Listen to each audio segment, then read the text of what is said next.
Hey guys, welcome again to Haunted Tales from the Old Rocking Chair. Anybody listen, welcome.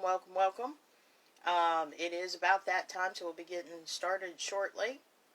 I want to apologize. I do have a cold. I know it's not corona. I can taste things, I can smell things. I've just got a really bad head cold or the flu or something.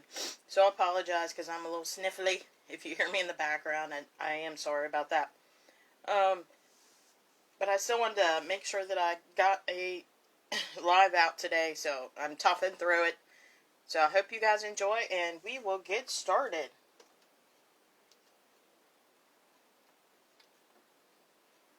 If I can get my equipment to work.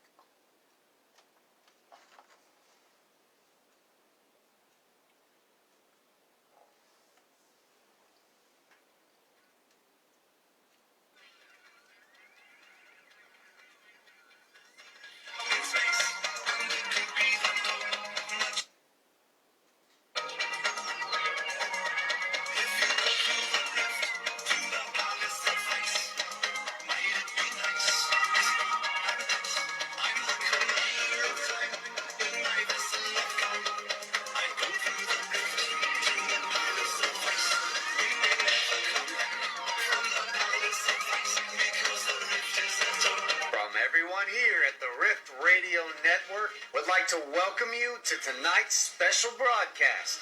This work is protected by Creative Commons license. And now, a word from our sponsors.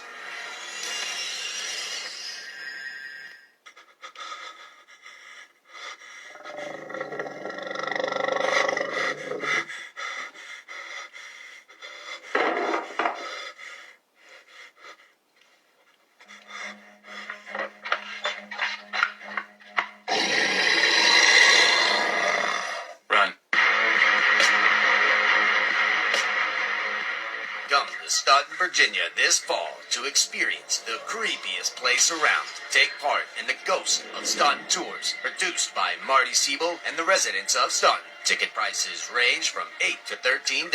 Private group rates are available. Learn more and investigate the tales of Mary Baldwin from the Mary Baldwin College, the Old Western State Mental Asylum, and much more. For tour times, ticket prices, and dates, visit their website at www.ghostofstaunton.com or call 540-448-2743. Available tour dates are limited and filling up fast. Make sure to secure your reservations for this fall season. Get out of the house and become a part of history. The Ghost of Staunton Tours, only in Virginia's Shenandoah Valley. CDC guidelines are followed, and for questions, please visit www.ghostofstaunton.com or call 540-448-2743.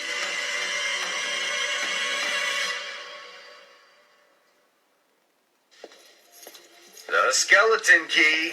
This mystical shop, found exclusively on Facebook, is stationed in Blossom, Texas.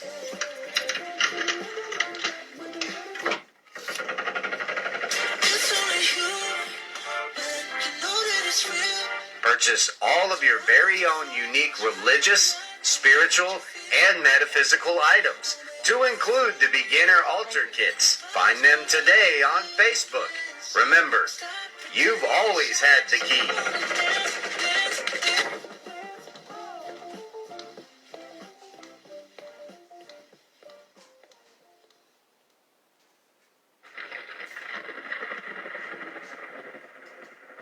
Welcome to the Haunted Tales from the Old Rocking Chair. And now, your host, Christina Spencer.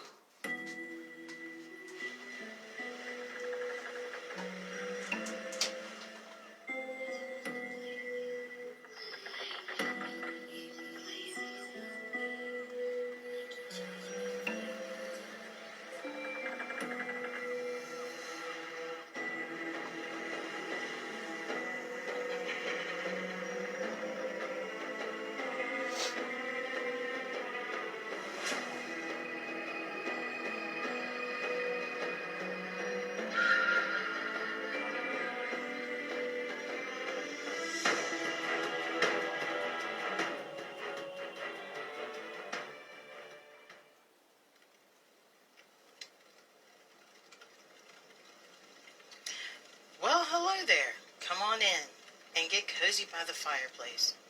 Let me get settled into my old rocking chair and I'll tell you a couple stories. Haunting stories. Stories that are not for the faint of heart.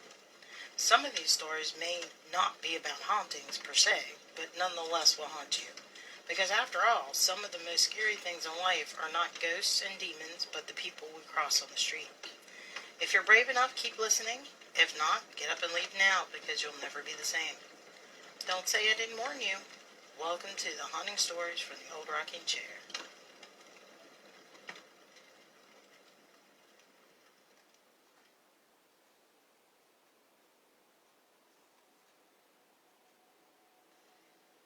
My Little Girl, written by user BreakfastAtNoon. You can also check him out on Twitch as BreakfastAtNoon. So I have 3 kids, and 2 have autism, and it's hard. Anyway, I was fast asleep a few weeks ago in bed, and I felt like I was not alone in the room, aside from the missus next to me asleep. We're light sleepers, as our smallest wanders the house at night. I open my eyes, and on my side of the bed is my middle child. She's a girl with autism. She was just standing over me, just standing there in her nightie. Hey baby, what's up? I wait, no response. Honey, you okay? I wait again, no response.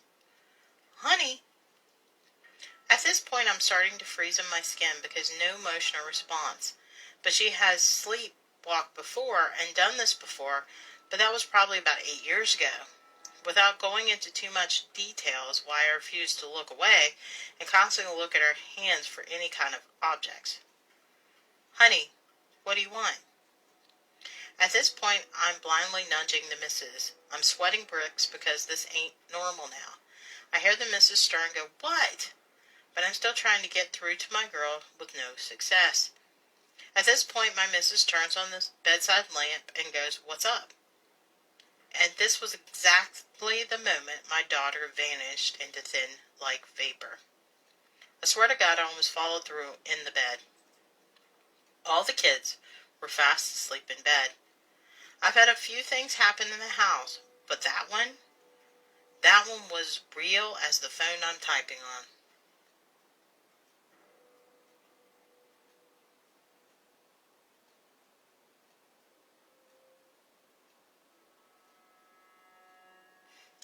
Frick Camping, written by user Knight_Crawler111.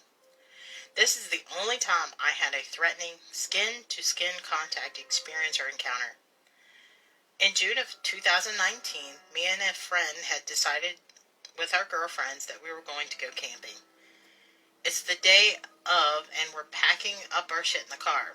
We finally get all our stuff loaded and get in the car and put the address into the GPS.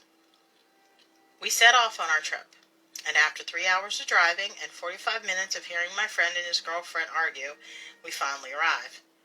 We get out of the car, and me and my friend begin unloading. After getting my stuff, I began getting my girlfriend's stuff. As my friend was asking his girlfriend why she needed 3 bags for one night of camping. She smiled and opened one of them, and it had an ounce of weed, pre-rolls, and other goodies. The other 2 bags had her favorite snacks and clothes. Now, knowing we had weed, we had to find a place to camp that wasn't near other people. It took until sundown, but we found a perfect spot. We decided that after we get everything taken care of, we would eat hot dogs and smoke a blunt. We started to build a campfire to light the area so we could set up our tents, but we ran out of wood in the immediate area. I said I would go get some while my friend stayed with the girls.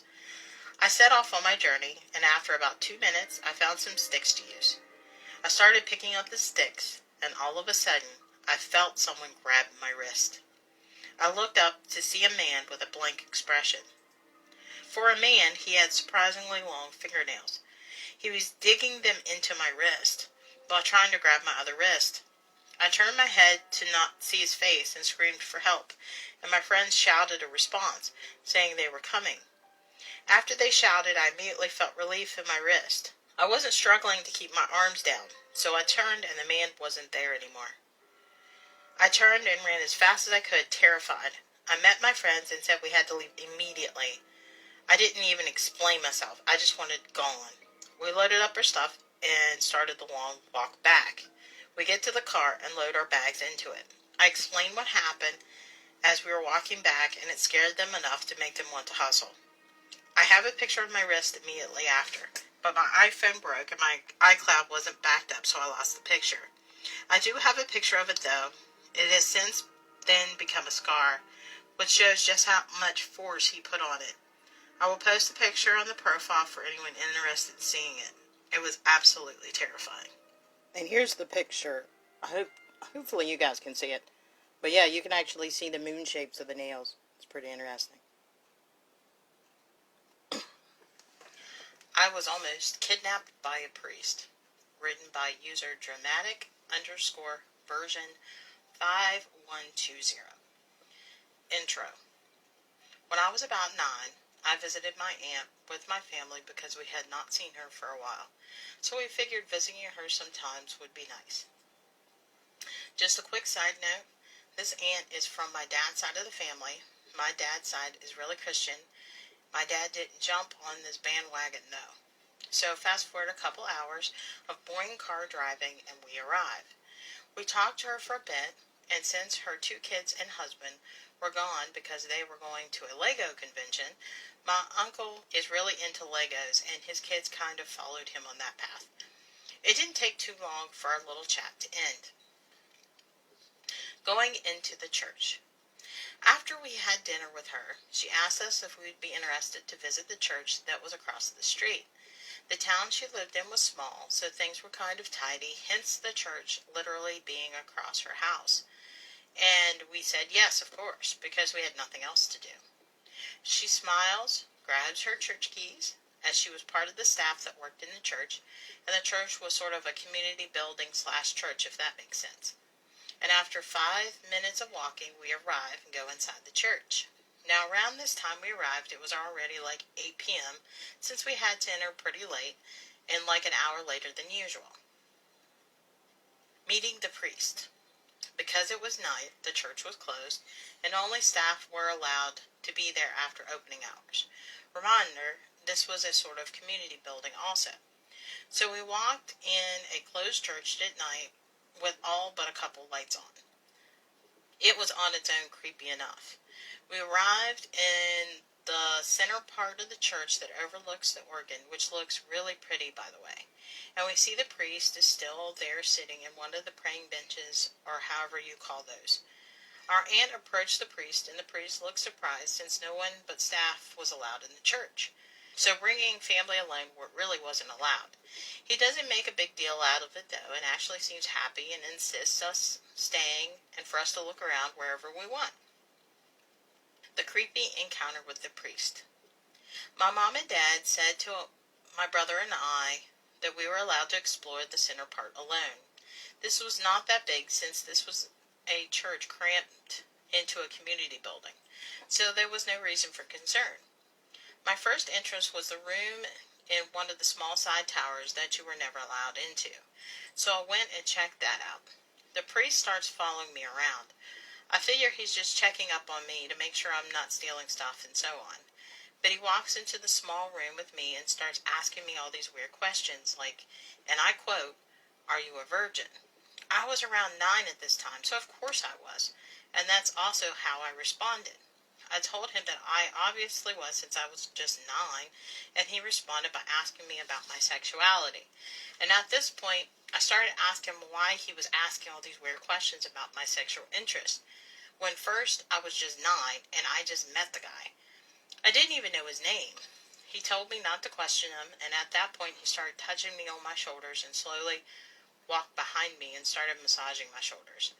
I, out of fear, smacked his hands away, and he smacked me back on my cheek before grabbing me from behind and dragging me to those emergency exits in the room.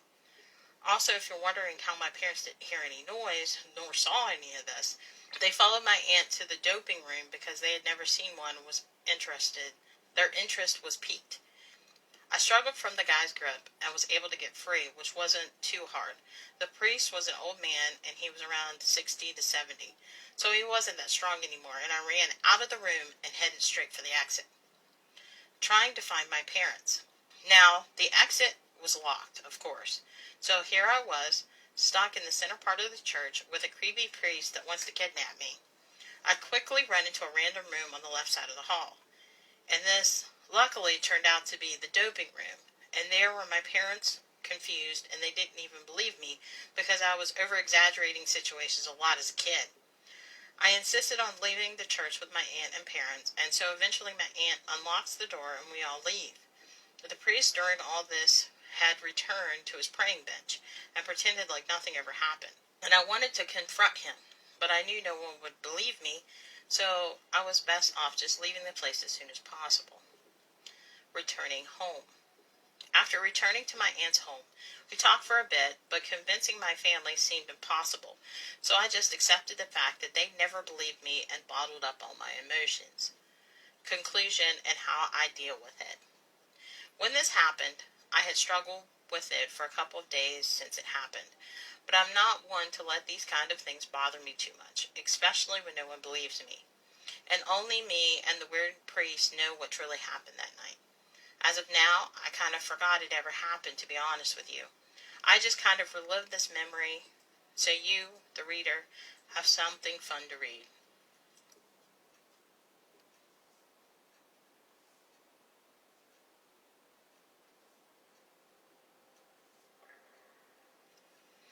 In the House of Madness. Written by user Leroy20_20. When I was around 8, my dad moved us from Carson to a house in San Pedro. We lived there for about 9 years. During the first few years, it was a normal house. Nothing crossed our mind as being haunted. Soon things changed, and I think I know why. My parents divorced when I was 5 or 6. My mom left so fast she didn't even show up to court when it came to custody. She disappeared for a while, then showed up again when I was 10. She found herself a rich husband and pretty much tried to buy our affection back. Anyway, she lived with this guy in Albuquerque, New Mexico, and he had 4 kids. 3 were old enough to live on their own, and 1 still lived with him. After my mom came back into the picture for a while, my dad ended up trusting her and letting us, meaning my older brother and I, fly out during Easter, winter, and summer break. It gave him a break and a chance for us to catch up with our mom. So the first year of this arrangement, we spent the time just getting to know our new stepdad and stepbrother. The second year, we all started opening up to each other.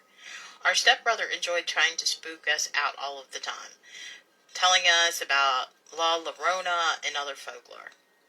Once he started talking about hell and the devil. I think things may have gotten out of hand. I don't want to spend too much time on this. I want to say right now that I'm in no way a very religious person. I don't know what I am, but I have a lot of questions. So after all this devil and ghost talk, we go to Target with my mom, all 3 of us. While we're there, our stepbrother finds a Ouija board at Target and convinces my mom to buy it. She actually said, "Oh, we used to play with those when we were little." I didn't know exactly what it was at the time, but when I did, I questioned why the hell Target sold those. We get this thing back to my mom's house and wait until night to take it out, and when my stepbrother explains how it works, I'm not exactly thrilled. I scared easily back then. My brother started messing with this thing, but not me, but I'd never leave either. I sat and watched. Nothing happened. Nothing ever happened, but we ended up taking the thing home with us, and me and my brother would end up playing with it a few times. Still, nothing happened. We stashed it in the closet under a pile of stuff so our dad wouldn't find it because we knew he'd flip out. Then we kind of forgot about it. Months go by, and it's summer break, and it's time to visit our mom again. When we leave, our dad was having our room remodeled, and he found the board. He instantly destroyed it. He ripped it up and threw it away. He called our mom, gave her a ration of shit for buying it, and then yelled at both of us for keeping it. A few weeks later, he started telling us that night that he was clearly hearing footsteps going up and down the stairs. I didn't know what to think when I heard that. When summer was over, we came home and never heard it for ourselves. Then one weekend our cousins came to visit, Melissa and Paul. While they were there, they slept in the living room downstairs from us. The first night they're there, something strange happened. My dad was woken up by a woman in a white gown walking into his room. Her hair was dark, extremely long, and covering her face. When she made it in, she closed the door behind her, placed her hands under her long hair that was covering her face, just enough to see the floor as she started hunching over. She started scanning the floor as if she was looking for something. She made it around the room, around the side of the bed, and sat on his bed directly next to him. He said he sat up and said, "Who the frick are you?" She didn't flinch, but instead got up and started strangely searching the floor again. She then made her way out of the room. The second the door was closed, he thought of us and immediately darted for the door. He was a split second too late, and it shut. He grabbed the handle to open the door, but it was locked, so it delayed him a few seconds from getting out. Our room was directly across from his, so he didn't hesitate and charged in, waking us up. He immediately turned on the lights, searching our room and the back room and our closet, but nothing was there. He told us to lock the door and not to open it until he hears us. He searches around and finds nothing, so he thinks it was our cousin Melissa playing a weird prank. He started to yell at her, but immediately realized that she wasn't wearing a gown. She was wearing braided sweats. The next day, a firework got lit in our house when it was completely empty. I ultimately got in trouble for it, but it was not me. As the school year continued, the demeanor of my brother changed, and he became so defiant with my dad he couldn't take it anymore, and so he let him go stay with our mom. Things immediately changed in the house. I'm home alone one Sunday watching football, and I start hearing shuffling coming from our computer room down the hall. The closet opening and closing, and things falling off the desk. I go to check it out, thinking one of our dogs was stuck back there. I reached to grab the handle and something pounded on the door. It was extremely loud and felt like some kind of sonic boom. A wave of complete coldness shot through my entire body, and next thing I knew, I'm freezing.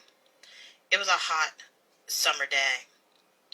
As soon as this happened, I turned around and just walked away and went back to watching football with the front door open. When my dad got home, he checked out the room and it was perfectly untouched. That night, I'm lying in bed trying to sleep, and the room to my door just opens. My dad would randomly check on me from time to time. Not every night, but sometimes he would just let me know, "Hey, if you're up, I'm up, so don't be scared if you hear things." When it was him, I could see him and hear him. Not this time. It was pure darkness and silent. I'm staring at the door as it's cracked a few inches. Suddenly it swings open to about a foot as if someone was leaning in to check on me or look at me, but it's pure and utter darkness. I stare and stare, and I'm not getting out of bed in fear of what's there. I just cover my head and close my eyes, listening for movement until I finally went to sleep. This happens a few nights in a row until I lock the door. It stopped it from opening. The next few nights, I would see the doorknob slowly jiggling in the moonlight, like something is definitely trying to make its way in, but extremely quiet. I was able to get decent sleep for a few days. I had a Machiavelli and a CD player that I hardly used anymore. If you're familiar with the album, you'd know about an intro that's a slowed-down speech from what sounds like Bible verses, and by slowing it down, it sounds devilishly evil. I was woken up to that on my CD player at 3 a.m. on the dot. The volume was turned all the way up. This was one of those crazy Costco extreme bass systems. I wake up to this. It's so loud and so disorienting I can't see. I can't find the switch, and I'm fumbling trying to hit buttons on the CD player and nothing was working. I'm trying to turn the volume down and am watching the volume go from 50 down to 25, then start spiking again. I couldn't turn it off. I ripped the cables out of the receiver and finally got it to stop, and the lights turned on in my room. I turned around and my dad is staring at me extremely angry, but doesn't have an expression. He just closes the door. The door was locked, and when I look at it, it's still locked. That did just happen, right? I'm freaking out. I end up sleeping with the lights on for a while, but it just gets worse. Soon, I could hear the footsteps in the stairs at night. After a while, I couldn't handle the lights on to sleep anymore and opted for a black light. Soon, I'm woken up by the doorknob jiggling again. Then it stops. Then I hear noises from my closet. It had folding sliding doors. They were very stiff and needed force to open and close each side. When you open it, the right side was a doorway into what we call the secret room. The left side was nothing but on the floor. There was a 45-degree slant where there used to be stairs underneath, and it needed room for the ceiling. Back in the closet, the doorknob stops. But when I start to calm down, the right closet door pops open. Like I said, this is not easy to do. Once it's open, I sat and watched the rest of it slowly but surely slide open. Soon the left side pops open. I'm in an angle where I can clearly see nothing is there. There's a window directly behind the walkway. I should have been able to see a silhouette if someone was there, but there wasn't, and I continued to watch the left door slowly open completely. I did what I always did. I covered up, and I went to sleep. I got by tying the closet door shut. Then things calmed down for a while. I decided to make the secret room my room and just sleep on the futon that's in there. I pinned the bifold closet doors so they wouldn't move around, and I continued to lock the doors of my room at night. A few months go by, and I'm always convinced that it's all over. I haven't heard or seen anything strange for a while. Then as soon as I'm comfortable, I wake up to my doorknob jiggling again. My heart sank because I immediately realized that I didn't lock the door, so I jumped up and go into action. I moved slowly and silently to the door. My door has one of those lever handles, and I'm watching this thing go up and down, and the more it rises, the more my heart sinks. With this new habit of locking my door, I locked myself out a few times, and I didn't do the right thing when it came to unlocking it. I was young and dumb. When the doors were locked, if you lift the lever upward just about an inch, it would be plenty high enough to open my door.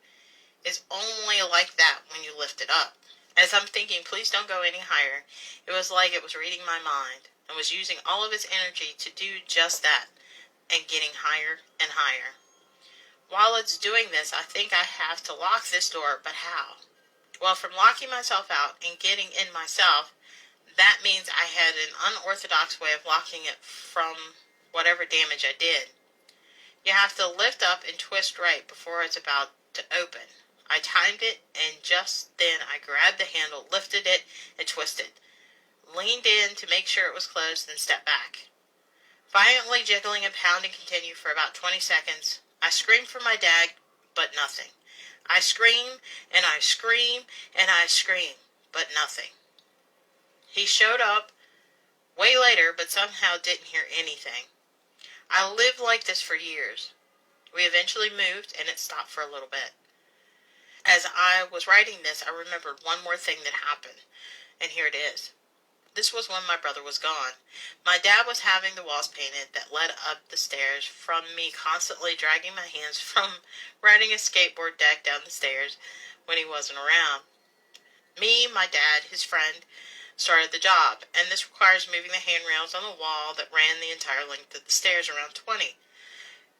So I'm leaving my room, and I'm talking to my dad, and he's in his room. I decide to sit at the top of the stairs when we were done talking.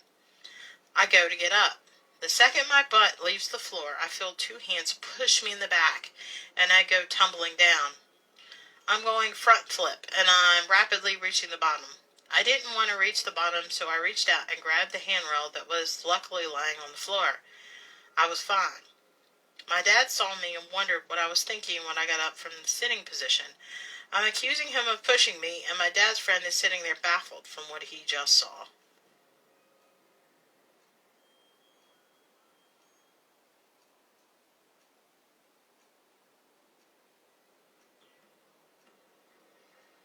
Whistling Man, written by user TheRealKinko.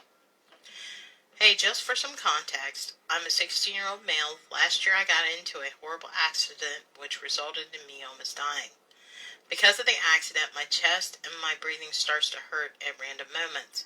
My limbs also start to shake uncontrollably.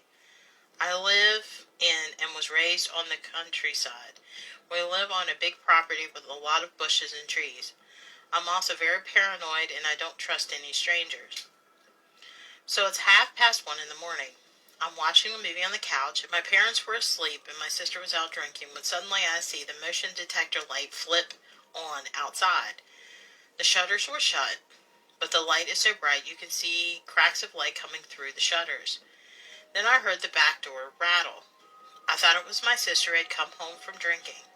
She didn't come in for another 20 minutes, though, so I asked her what she was doing outside that long. She said, "I just came home." I brushed it off thinking it must have been the wind because there was a very heavy storm going on at the time. Me and my sister went off to bed the next night at 1:15 a.m. I was making myself a sandwich in the kitchen, which connects to the garage. My dog and cat also sleep in the garage. Then out of nowhere, my dog starts going crazy, barking really loud. At first I thought he was barking at my cat, but when he didn't stop after 1 minute, I got suspicious. Then I remembered what went down last night. Like I said, I'm really paranoid, so I grabbed my knife since all the guns are kept in the garage. Just when I was about to go in the garage, my dog finally shuts up. I keep my ear stuck on the garage door for several minutes. Nothing. It really freaked me out, so I went ahead and went to bed. The next day I told my parents, but they just brushed it off. The next night, at 1:46 a.m., I honestly was just waiting for my dog to bark, knife in hand. There it was. My dog started going ballistic again. This time I rushed to the garage. Just as I'm approaching it, I hear scuffling in the garage, and now I'm sure somebody is there. I slammed open the door, but nothing. I searched the entire garage. Frickin' nothing. I tell my mom since my dad was on a business trip. I told her we might need to call the police. She didn't believe me, and she forbade me to call the cops. I went back downstairs thinking I was going crazy. Maybe this was all just in my head. Then I heard it. A whistle by the window. I ran to the window and opened the shutters. Nothing. I knew it was real now. I couldn't have imagined it. I started walking to the garage when I heard another tap, followed by whistling at the kitchen window. I swing open the blinds to see the motion sensor light go on. I burst into the garage, grab a shotgun, but it's empty. I was looking everywhere for the ammo, but I couldn't find one single goddamn shell. Then I realized the shotgun ammo isn't the only ammo that's missing. All of the ammo, rifle, pistol, revolver, and shotgun, were all gone. Then I heard 3 taps on the garage door right next to me, followed by a whistling and a laugh. Luckily, I knew where Dad kept the spare ammo hidden, so I grabbed the shells from the hidden stash, which was luckily not found by this guy. I go back inside to the living room to hear another tap and whistle at every frickin' window. Living room window, kitchen, game room, garage. He kept tapping and whistling, and sometimes laughing at every window. I had no idea how he was managing this, because we live in such a huge house. He must have been sprinting around the house, and even if it would almost be impossible to keep it up, I was waiting outside the kitchen door for him to show up at my window. And there it was, the frickin' taps, and that frickin' whistle, and ooh, that frickin' laugh. I burst out the door, locked and loaded. He was gone. Or so I thought, because when I looked up, I saw a tall, slim, black shape in a hoodie on the roof. Just when I'm about to shoot it, I dropped to the ground, unable to breathe because of my condition. While I lay there on the cold ground, I aim my gun at the guy on the roof, but my body starts to shake uncontrollably, also because of my condition. The guy jumps down and he puts his frickin' lips to my ear and he whistles. I lay there, sure I'm about to die, but then he just walks off in the direction of my pool. After 2 or 3 minutes, I scramble myself up using my shotgun as a sort of walking stick because my legs are still shaking. I thought he was gone. I went back inside. This time, when I told my mom, she believed me, but just when we were about to call the cops, we take a look outside the window and we see a head popping out from the pool. The cops came in and searched the property. They found all the missing ammo in our shed. They also found muddy footprints around our property and the words, "Oh no," carved into the wall. He got inside the garage by moving a heavy metal plate, which blocked a hole to the outside. To the whistling, laughing maniac, "Come back, and I'll finish the job this time."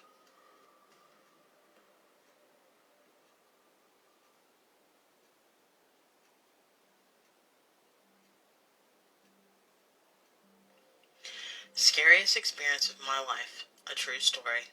Written by user BurntSchmidt. When I worked for a security company, I used to have to do nightly rounds in an old, dilapidated building, what used to be a newspaper printing press and journalist offices. Usually, I would do these rounds around 3 to 4 a.m.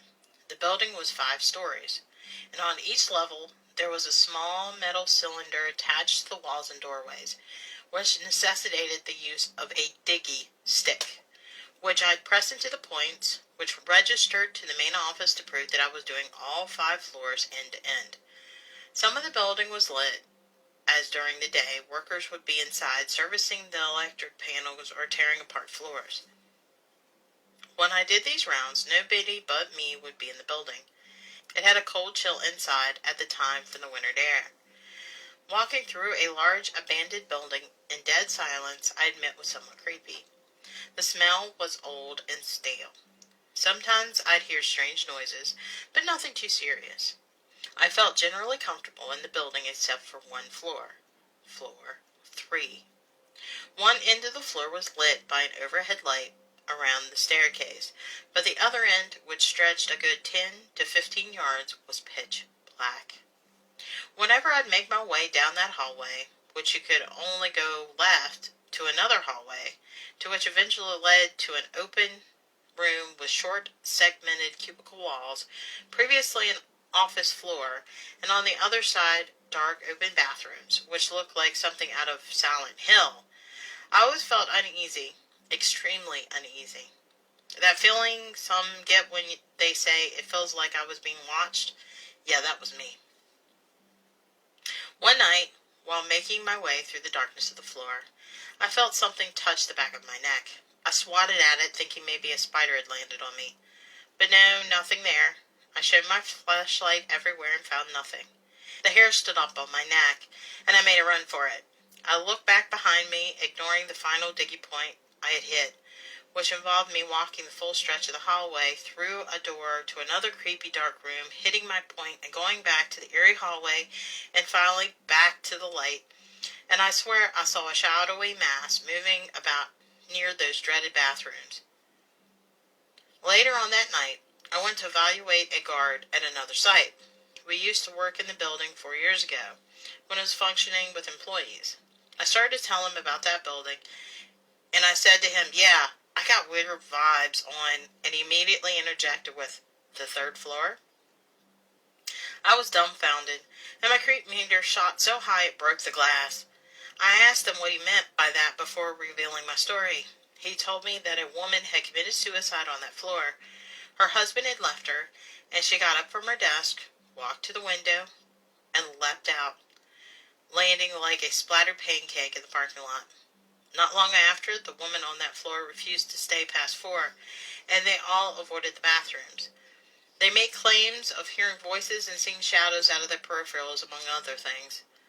He used to do the rounds in that building during work hours, but one night he stayed late and did rounds after dark. When everyone had left, he felt the same vibes, and he also claimed that on that night he shined a flashlight down in the direction of the bathrooms and purportedly saw a tall, black figure, slightly hunched over, standing in the doorway, its back towards him, peeking over its shoulder. He bolted out and never went on that floor again, or at least near the bathrooms. To give some details on why the bathrooms were so eerie, they were both next to each other and doorless. When I would shine my light into the pitch darkness, I'd receive back the glare of the mirrors with stained splashes all over them. Creepy porcelain white sinks, a white tiled floor, and shadows bouncing off the walls. If you haven't played it, I'd recommend going on YouTube and watch a clip of the hallway bathroom scene from Outlast 2. The corridors and bathrooms are strikingly similar to what I'm describing here. Just those images alone will give you goosebumps. Now, I know psychologically I'd be fricked having to do rounds at this building, but I couldn't avoid it.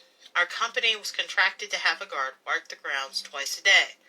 I got stuck with a night round. So you can imagine my next visit, I was not looking forward to it. I went on for several days with nothing eventful occurring. However, the feeling of dread wouldn't subside, only strengthen. Finally, one night, I worked up the courage and said it out loud. If anyone is in here, make your presence known. Stop frickin' with me. Nothing.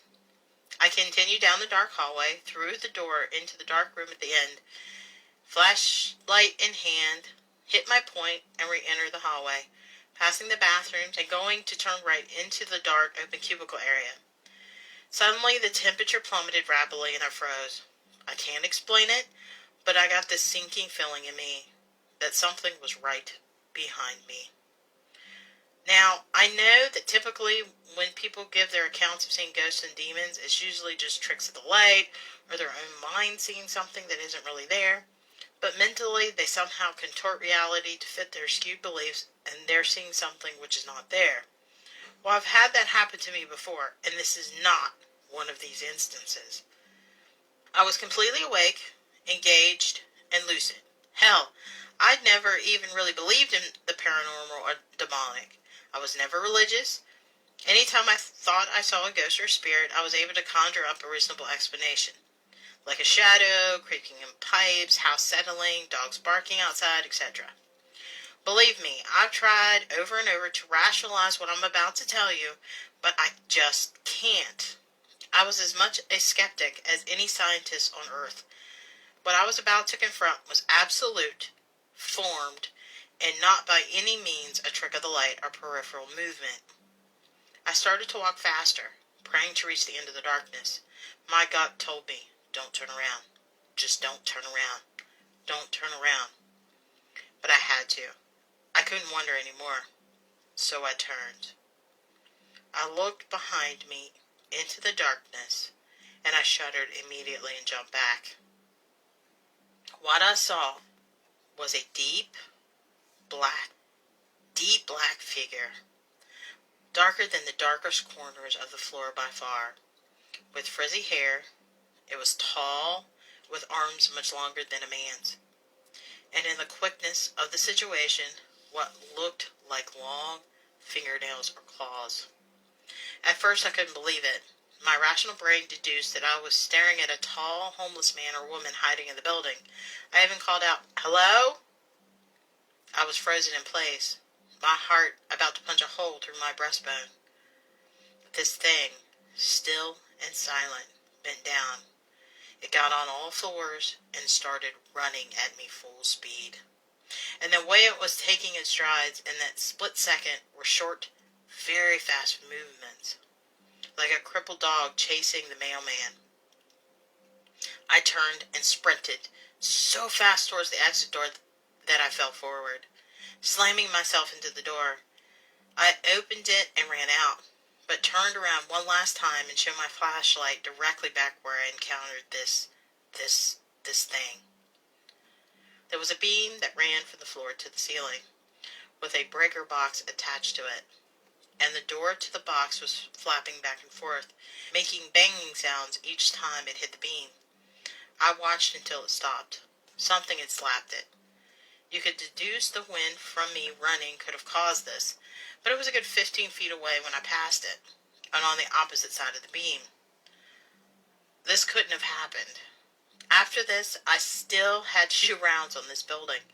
I had no choice. It was my job. From then on, I wore headphones, putting music on full blast, and I'd sprint from end to end. Weeks later, I stopped in the darkness and called out for whatever it was to leave, that I refused to communicate with it any further. To this day, since this happened, I've not encountered anything I'd call paranormal. But that night, that thing, I'll never forget. It was real, it was full of hate, and I'm convinced it wanted to hurt me or kill me.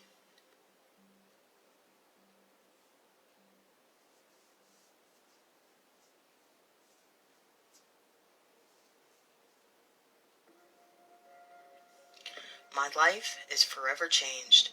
Written by user gonzoisgood. This happened tonight.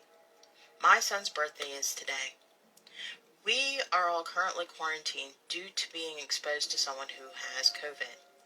Since we had to cancel our plans, we decided to take a drive. We love to just driving around in the country and hiking, and trees can't spread corona.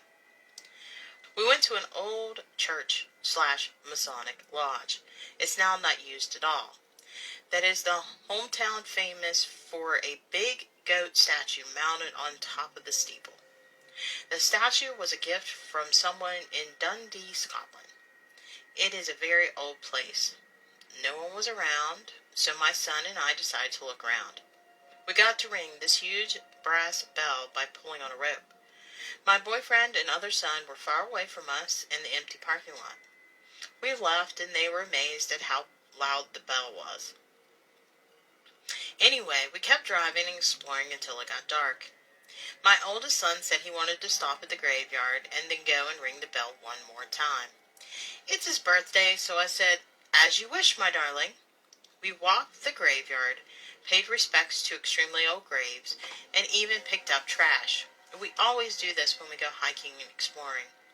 Then, just down the road, we went back to the Goat Church Masonic Lodge. We pulled in, and again no one was around. This area is very open. The wide yard you walk across to get to the building is clear of trees. The church is right by the busy highway. No sidewalk, steep stairs. My boyfriend and I decided to stay by the van to smoke a cigarette. I could see the black outlines of my two boys walking towards the front of the church. It's not super far, but it takes a minute to walk to the building due to the yard being quite mushy and kind of bumpy. Well, suddenly out of nowhere, there were what looked like to be 3 more young men or teenage boys walking towards my kids and approaching them quickly, as though they knew my kids.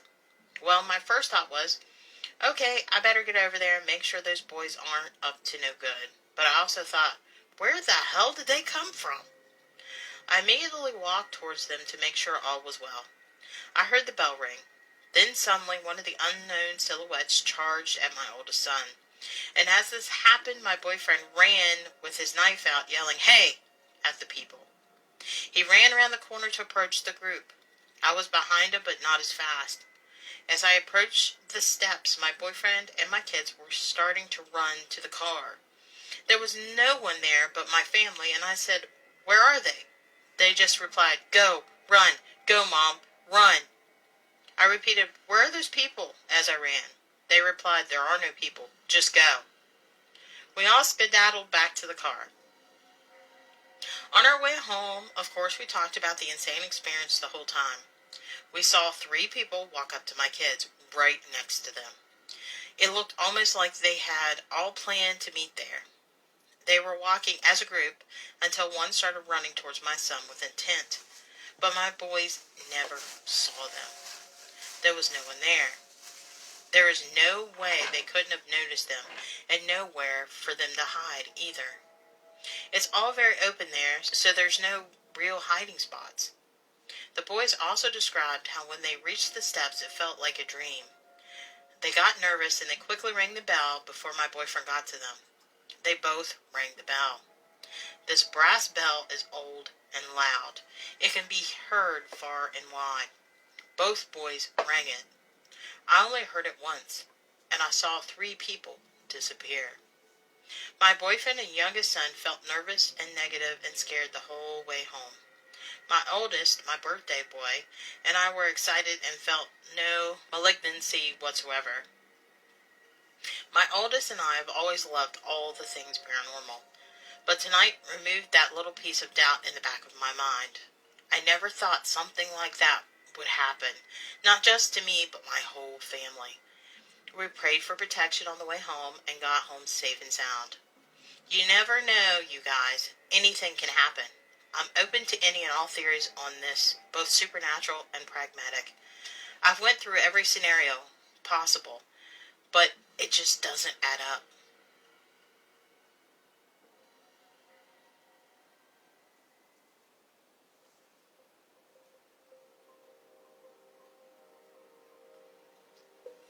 Haunted House Where I Used to Live, written by user Kenygarry. So before anything, yes, this happened a few years ago, around a decade now, so I might miss a little bits of memory, mostly specific dates, but I remember a lot of things. I used to live in a house in Almarosa II, Santo Domingo, Dominican Republic. There are many paranormal stuff that happened to me and everyone else I lived with. My mother, my father, and a few kids who for some reason like to spend their day in our terrace. But I will center on things that happened to me. First thing to happen to me that I can remember is I was playing Most Wanted on my PS2. It was the final race against Razor. It was around 5 to 6 p.m. at the time, and it was the time where my dad arrived from work. I remember hearing my name being called from outside my room and my father's voice. I was a bit confused because his car was noisy as hell and I missed it, but I didn't dwell on it too much. I was 10 years old, and I made my way out yelling, "Dad!" What am I met with? Emptiness and silence. My mom wasn't home, and my friends all had homework and decided to do it together, so I was completely alone. I thought he was playing hide and seek or something, so I began to excitedly and silently look around the house for him. But I still didn't see anyone. It was still empty. I probably just imagined it. So with that in mind, I came back to my room and continued the race. 5 minutes later, I heard my name being called again, this time from upstairs, right above my room. The problem is that the house was only a single floor. Okay, that was certainly weird. I definitely was dying inside after that. But once again, I turned to my video game. 10 minutes after that, I almost shit my pants. I heard an evil, malicious, blood-freezing voice yell my name with such anger and pure hatred right next to my ear. I realized the room was certainly close to 0 degrees. It was cold. I was freaking freezing. In a tropical climate, after being frozen in fear for a few seconds, I gathered up my butt and bolted the hell out of there. I didn't come back until my dad arrived. I told him what had happened and he seemed to believe me, but he was confused and a bit wary. When we came back inside, my room was trashed and some things fell from the ceiling.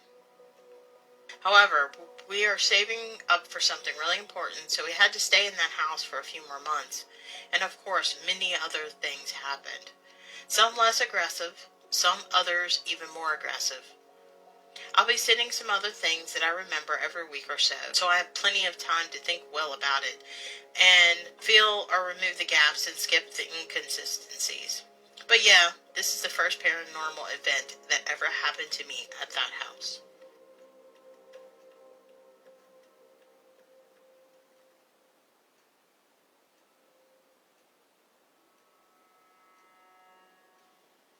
Freakiest experience of my life, written by user 8th_immortal. So about 15 years ago, I was living with my ex-girlfriend and my sister and her husband in an old house not far from town.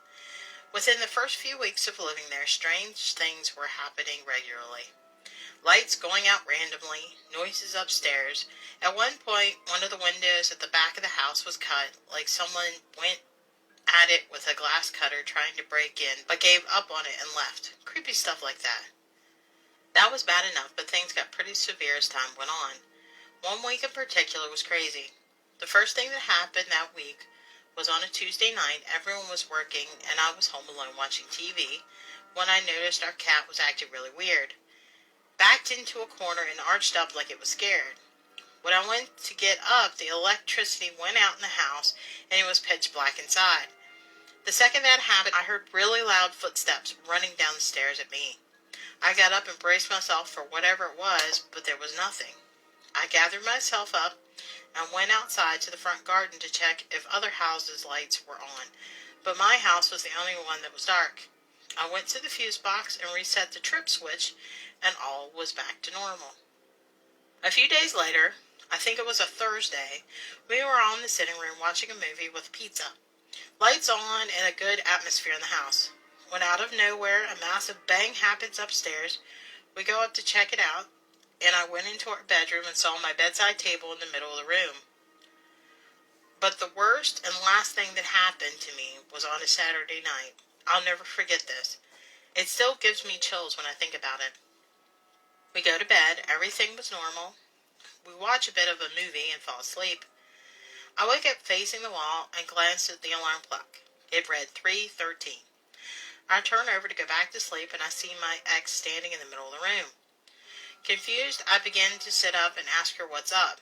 But as I start to sit up, I realize my ex is asleep in the bed next to me. A surge of fear runs through me, and I'm frozen in the spot. My eyes adjust, and I barely make out the figure. A young girl in a nightdress with a cartoon character on it, soaking wet with her head looking down at the floor. I can hear the water drops on the carpet, and I'm just sitting there, freaking shocked. I couldn't believe it. After a couple of seconds, it kind of just melts away, like fades out of sight. I got up, turned on the lights, and tried to tell myself that it was just a night terror or something. But the problem was that there was still a goddamn wet patch where she was standing. We moved out shortly after that, but I can still picture her to this day, that goddamn creepiest thing I've ever experienced.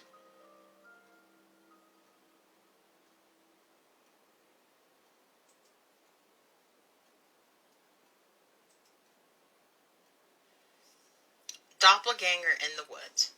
Written by user TheOway1234.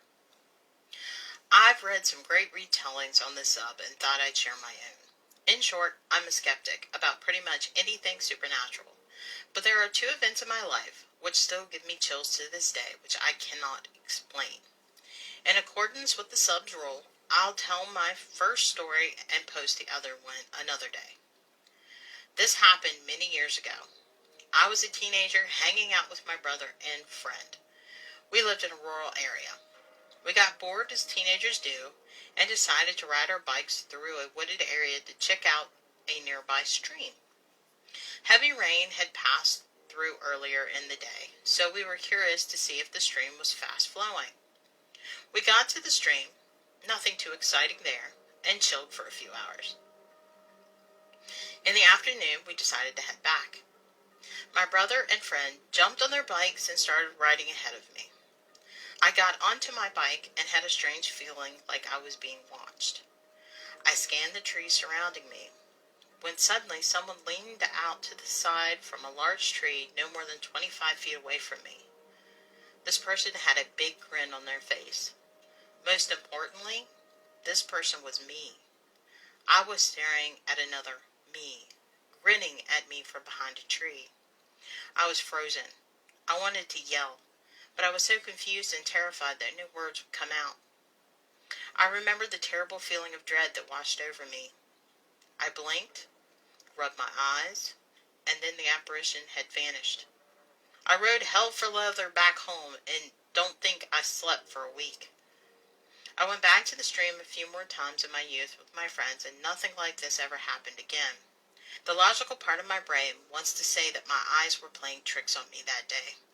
But the part that remembers what happened, how clear it was, and the feeling of absolute terror and confusion, will never let me push this memory aside.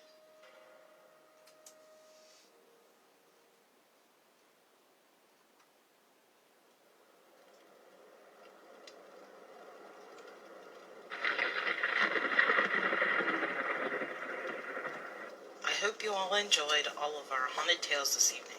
If you would like to discuss any of the stories on tonight's podcast, I'm always live during and after the podcast every Sunday night starting at 7 p.m. Join our community on our Facebook group page and YouTube channel. If you have a haunting story of your own or artwork and you want to submit it for consideration for the future show, drop me a line on our Reddit page or email address.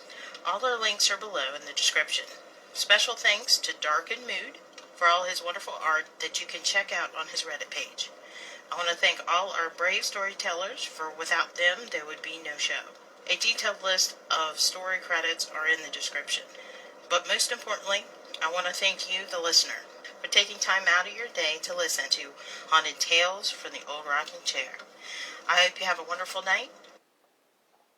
Sweet dreams. Alright guys, that's the show for the night. I hope you guys enjoyed it. If you're popping on near the end, and you want to watch the whole live from beginning to end, I will be uploading it on our YouTube channel at Haunted Tales from the Old Rocking Chair over on YouTube. We are up to 110 subscribers over there, so I'm kind of really excited. Our last video had roughly right around 60 views, which is pretty phenomenal. You guys keep blowing my mind at the support. When I started this thing, I just was doing it for fun. I never thought it would gain a following or subscribers or anything, so I'm pretty excited about all that. So, okay, well, I hope you guys have a wonderful night, and as always, sweet dreams.